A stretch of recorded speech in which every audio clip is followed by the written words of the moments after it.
All right, so how often do you laugh at work? I mean, really laugh.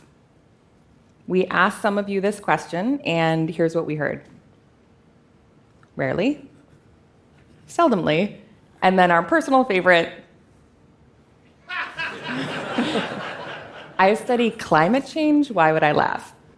The two of us teach a class at Stanford Business School about the power of humor in leadership. Turns out that humor is a teachable skill and one of the most underappreciated assets at work. For the record, our class on humor gets the same academic credit as financial accounting. Which is not a joke. Right. Here's the problem, though. We've all fallen off a humor cliff. In a global study, over 1 million people were asked a simple question. Did you smile or laugh a lot yesterday? When we are kids, the answer is yes. Then, right when we enter the workforce, the answer becomes no. The good news is things look up again around 80. The bad news is the average life expectancy is 78. So, yeah. It's not good. It's not great. I'm a behavioral scientist who spent my career studying what actually creates happiness in life versus what we think. And I'm a corporate strategist who spent my career straddling the worlds of business and improv comedy, which was a wide straddle. The two of us are on a mission to bring humor back. Over the last decade, we've gathered data, partnered with comedians, and talked to leaders about humor. One of them was our friend, Connor Demon-Yeoman. Connor is the co-CEO of a large nonprofit, and in early 2020, just weeks after the world went into quarantine, he's leading his first virtual offsite with his entire organization. People are exhausted and scared. It's tense. So Connor shares a few slides before passing to another teammate to speak. But when he does, he intentionally leaves his screen share on. So his entire organization watches, thinking that this is a terrible mistake, as Connor closes his PowerPoint, opens up a Google search, and types in this.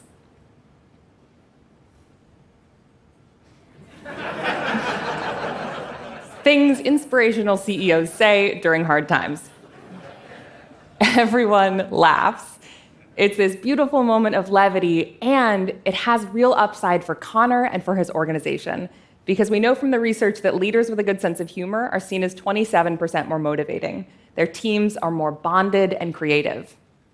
Also, humor sells. Studies show that adding a lighthearted line into a sales pitch, like, my final offer is X, and I'll throw in my pet frog, makes people willing to pay nearly 20% more. Really let it sink in just how bad that joke is. I'll throw in my pet frog. The bar is so low. It's extreme. It's like very low. Could not be lower. Laughter shortens the path to connection as well. So when strangers share a laugh before a conversation, they end up disclosing more personal information. So they feel closer. You really laughed hard at that pet frog line. I already feel close to you. Don't we feel close? Wow. Yeah, we feel close. There's a lot there. Mm-hmm. Okay, so what's happening is when we laugh, our brains release a cocktail of hormones. So we release endorphins, giving us a similar feeling to a runner's high.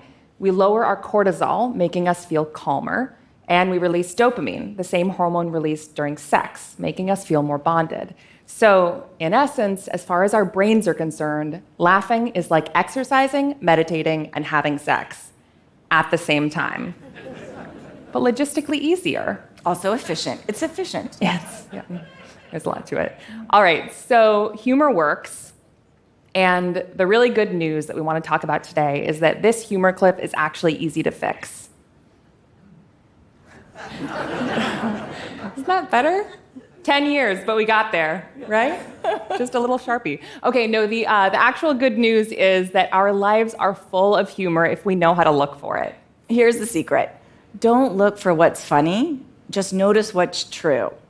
We asked some of you what's true in your own lives, and here's a few things we heard. Since working from home, I only comb the front part of my hair. I only like my own kids. There, I said it. So this is not about becoming a comedian. This is about looking at the world in a different way.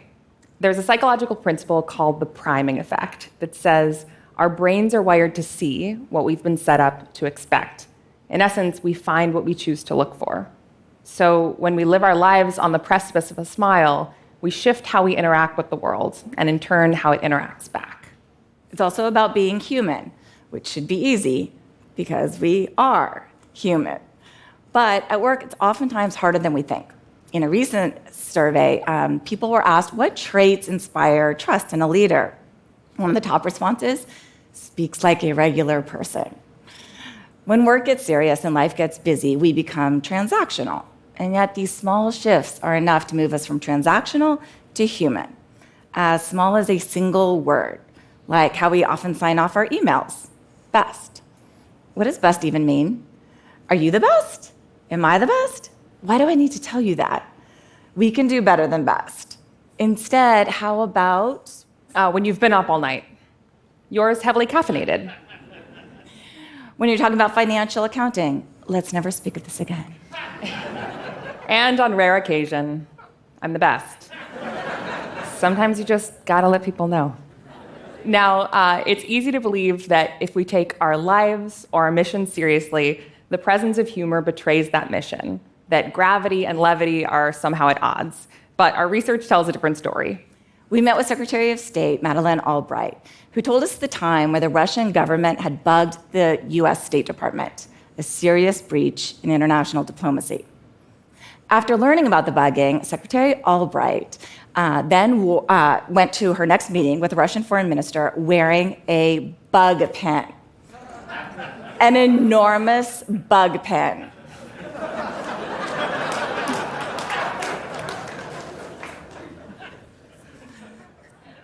She shared how the foreign minister couldn't help but smile, and she also shared how the energy in the room shifted and it changed the conversation entirely. This story illuminates at least two things that are true. First, that humor is a choice, one we make in small moments and in big ones too. And second, that the balance of gravity and levity gives power to both. We can do serious things without taking ourselves so seriously. And in fact, often we can do them better and more fashionably. Now, we often hear that humor can be so tricky these days, and it's true. Comedians know this, which is why they can practice hundreds of times before a line makes it into one of their sets. They also get to wear jeans and drink whiskey at work. It's all very unfair. So, how can we, as normal, non-comedian people, practice safe sets? Start by recognizing it's not about you. So don't ask, will this make me sound funny? Instead, ask, how will this make other people feel? Which also means never punching down, that is, making fun of someone of lower status. And be sure to check your distance. How close are you personally to what you're making light of? I can make fun of my mother, but not your mother, who, by the way, I hear is a saint. I heard that too. Like a lovely lady. An angel. Our hope today is that you start climbing back up the humor cliff. Start with what's true and start small. Choose to live on the precipice of a smile. When we do, we create teams, communities, and families where joy and laughter come more easily. Laughing together makes us feel more connected. It floods our brains with the same hormones associated with love. And who doesn't want to feel more joy and love in our lives? Where humor exists, love is not far behind. And if that doesn't sell you on the power of humor, I will throw in my pet frog. Thank you. Thank you so much.